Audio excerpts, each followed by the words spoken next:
Alrededor del año 1200 a.C., el joven Paris, hijo de Príamo y príncipe de Troya, rapta a su amada Helena, quien era esposa de Menelao, el rey de Esparta, lo que desencadena la guerra de Troya, en la que se enfrentan griegos y troyanos en una batalla que duraría más de 10 años.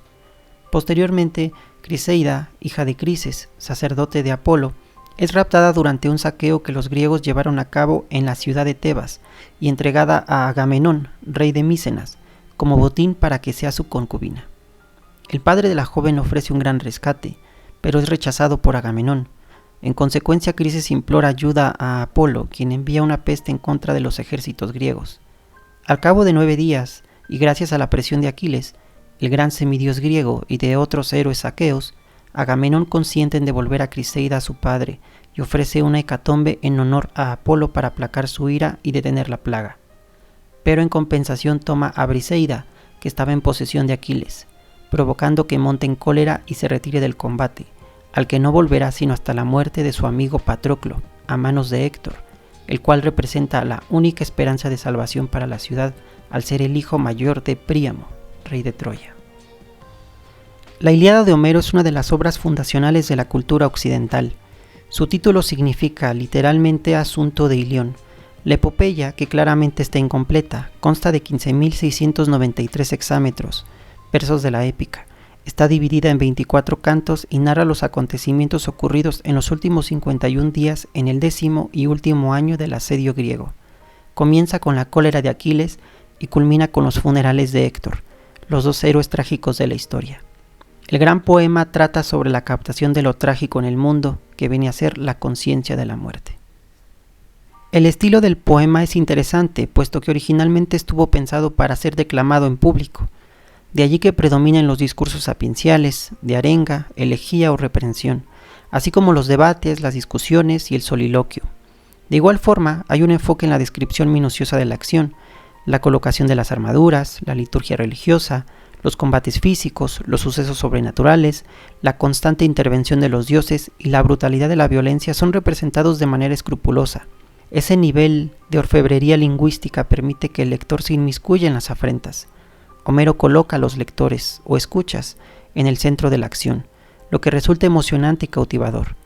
La Ilíada no solo debe considerarse como un antecedente directo de la tragedia, sino también de la comedia, puesto que la dinámica de los dioses tiene elementos que a día de hoy podrían asociarse con la comedia de situación. Un ejemplo de ello es la relación entre Hera y Zeus, o el canto 23, en donde los héroes griegos juegan y practican deportes olímpicos, en los que hay momentos de comicidad física.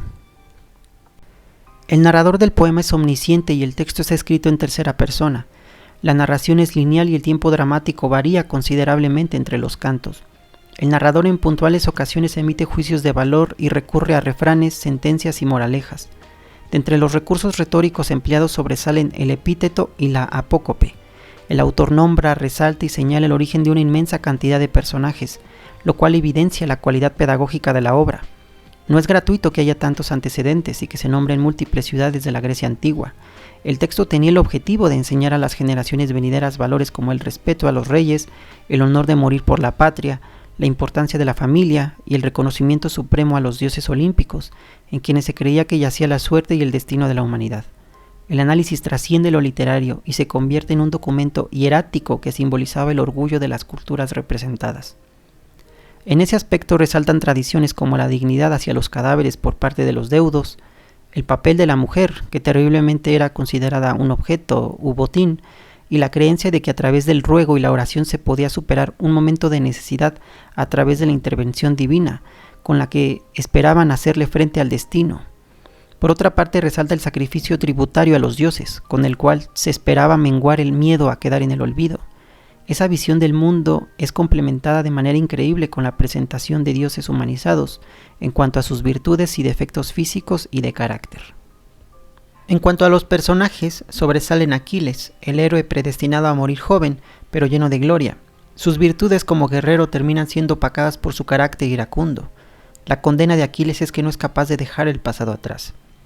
Ulises, gran orador y sabio guerrero en quien recae buena parte del discurso moralizante de Homero. Helena, personificación de la idea de que la belleza es una maldición.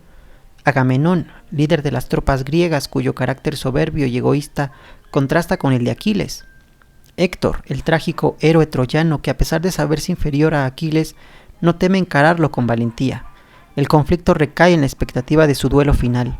Homero logra que el lector empatice con ambos, lo que acentúa la desdicha de los dos bandos, pues sus hombres más ilustres terminan pereciendo por un problema que ellos no provocaron, pero debido a su importancia en sus figuras recae el peso de la victoria. Respecto a los dioses, Zeus se erige como el más poderoso de todos. Es interesante porque el narrador establece que él sabe el destino de Héctor y Aquiles, con los cuales simpatiza, pero ni siquiera él es capaz de cambiar su destino. Los dioses que están a favor de los griegos son Atenea, Poseidón, Hefesto y Hera, mientras que los que abogan en favor de los troyanos son Apolo, Afrodita y Ares. Sus razones varían entre el despecho, como en el caso de Atenea, por los sacrificios y la fe demostrada hacia ellos por parte de alguno de los bandos, o por simple simpatía. Entre los momentos más destacados resaltan la espectacular batalla entre Ares y Atenea, la emotiva y trágica despedida de Héctor de su familia antes de retornar a la batalla, y la descripción del escudo de Aquiles que forja Hefesto, elemento que suma epicidad y simbolismo a la obra, pues en él subyacen metáforas sobre la importancia del trabajo, la recreación personal y la naturaleza. En conclusión, la Ilíada es una obra fundacional en la historia de la cultura. Si bien no es una obra fácil de leer, resulta impresionante la visión del mundo que captura.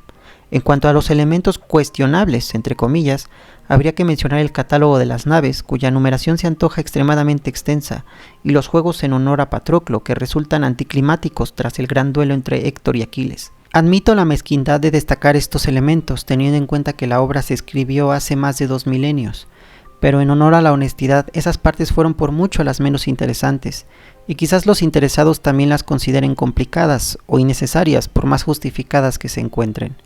El final transmite una inmensa humanidad. Príamo logra conseguir el cuerpo maltrecho de su hijo de manos de Aquiles para velarlo antes del asedio final griego. Esa sensibilidad y reconocimiento de la heroicidad en los personajes traspasa el umbral del tiempo y encumbra a la Ilíada como un poema de todos los tiempos.